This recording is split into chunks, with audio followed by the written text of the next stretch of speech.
Hi, everyone. Welcome back. Today, I want to talk about going back to school after getting a PhD. Yeah, you heard me right.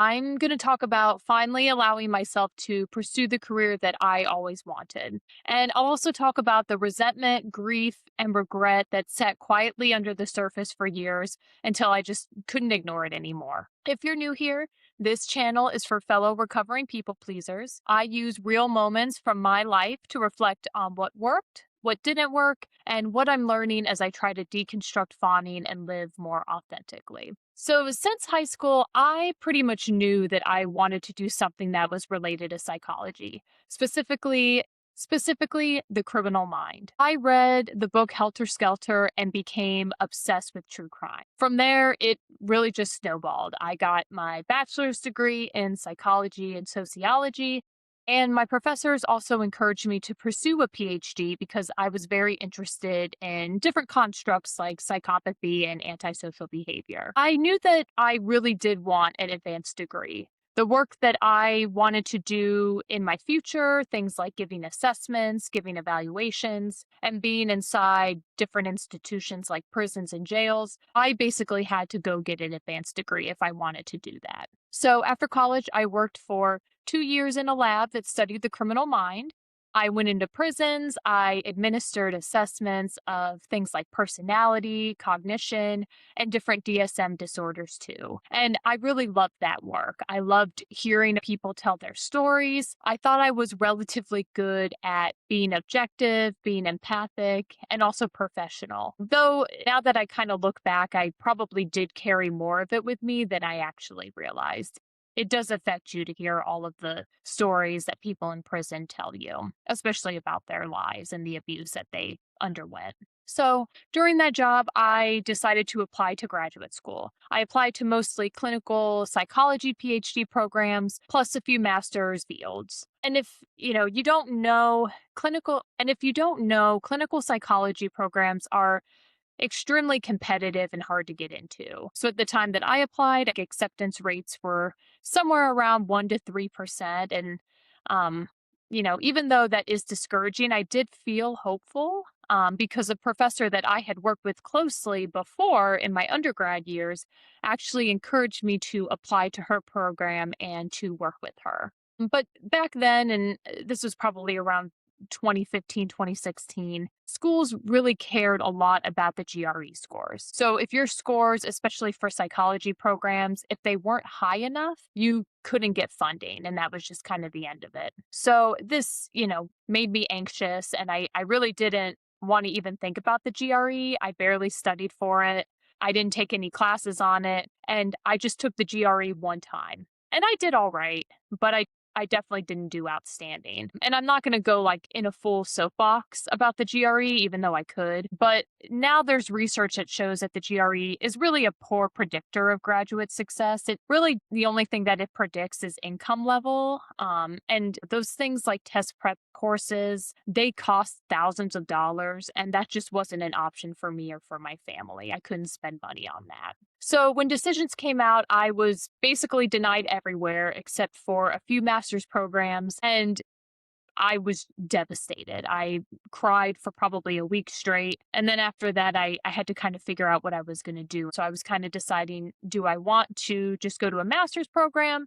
Do I want to get another job and work more in research so that I can be successful in a PhD program? Do I want to take another year off and apply next year? So after probably a couple months, I started planning to actually take a job in California when out of the blue, that particular professor emailed me. We jumped on a video call and she asked if I would still be interested in the PhD program.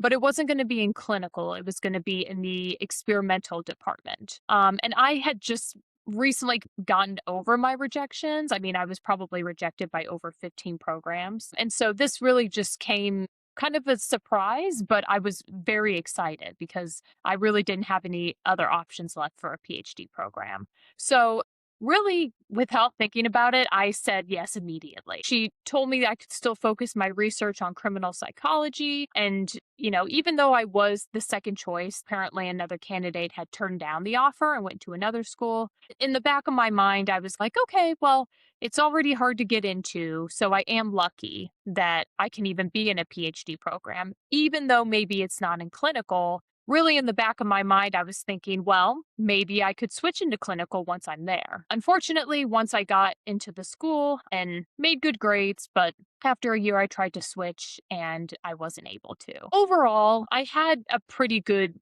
graduate school experience. I liked my advisor. I liked the research that I did. I got to conduct my thesis and dissertation in a county jail. And some of the classes that I took were genuinely interesting. And I really got along with a lot of people in my cohort. But after that, and even during graduate school, I was pretty resentful. As I got to know other people in my cohort, I realized that some of the clinical students had similar or even lower GRE scores than I did. And for some people, I actually had more clinical experience coming in since I had worked for 2 years in the prisons and then I did other work in undergrad as well. Again, I tried switching into clinical for my first year. I was denied. And I just decided I'm going to finish my PhD as quickly as I can. This isn't really what I want to be doing, but I'm already in it. I've already tried to switch. I'm still doing research that I enjoy. So I just stuck in my mind, like, I need to get done as quickly as possible. So I got done in about 3.5 years, which is pretty fast for a PhD. And my degree really was designed for people who wanted to be professors or maybe full time researchers. And that just wasn't what I wanted. I really wanted to be a clinician. I wanted to be treating people and also giving assessments. I didn't just want to study people, I wanted to work with them. It's been about 7 years since I earned my PhD, and I've had 4 different jobs since then, and some were psychology related. Some of them I continued administering assessments, but I've noticed over time I've drifted further and further from my original dream of being a clinician. And to be licensed, you do need a certain number of supervised clinical hours. So you need some hours doing assessments, some doing therapy, and also report writing as well. And I had done that work. I probably for at least 4 or 5 years, I was doing assessments, not necessarily treatment, but I had shadowed therapists in different evaluations and different therapies. But because all of that was research based, none of it actually counted. And at one point, I was actually close to getting supervised hours. I had a job where I was going to have a supervisor and I was in a particular treatment center where I could have gotten those supervised hours. But the state that I was in at the time changed the rules that summer that I started the job so that half of my supervised hours had to be pre-doctoral. But how was I going to get any pre-doc hours when I was already done with my degree? So I found it nearly impossible to become licensed without going back to school. I had tried pretty much everything in my power to be able to get licensed and to be a clinician. And, if you think about that, it feels pretty absurd when you have over a decade of experience doing clinical work with the population that you want to work with, which is a forensic population, people that are incarcerated. And also that they would change rules to actually make it harder to be a clinician. And this was actually during 2020 when you would think we would want more people that are licensed and actually, treating and assessing people that have mental health or substance abuse disorders. And when I talk about being licensed, I mean being licensed as a forensic psychologist. I could pursue maybe, a social work or maybe a counseling license, but those paths focus primarily on therapy. They have limits in how much assessment work you can do and report writing, and usually they're paid less. Overall, I explored basically every option, and I honestly don't know too many people who do try to respecialize into clinical psychology after they've already gotten a PhD. So eventually, I realized that I had 2 choices. I could keep applying for jobs that I'd be okay doing, research jobs, maybe even professor, but I wouldn't be fully passionate about them. Or I could finally give myself permission to pursue what I actually want to do. But that realization came with a lot of fear. And to be honest, I'm still dealing with that fear. There's other emotions that come up: anger, resentment. There's grief for a path that feels unnecessarily complicated. I mean, why do I have to go back and get now essentially two advanced degrees to be able to do what I want to do?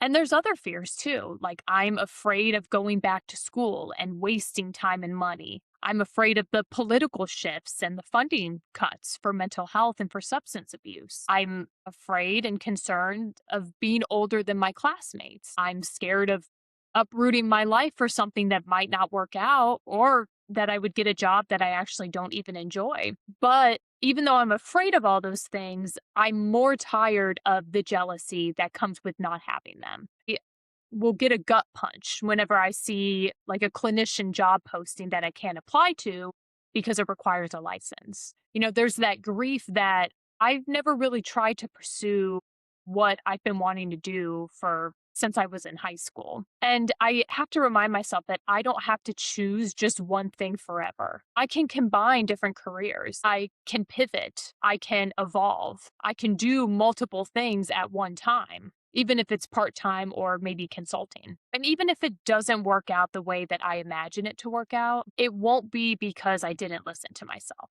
So I feel like recovering people pleasers, we are really great at making sort of practical decisions. We're good at maybe taking the stable job, avoiding more debt, not rocking the boat. But I've learned that practicality isn't the same as fulfillment. This isn't just about careers, it could be many different things: writing a book, creating something meaningful, making people laugh, or just building something instead of just producing it. Us recovering people pleasers, we're good at delaying gratification.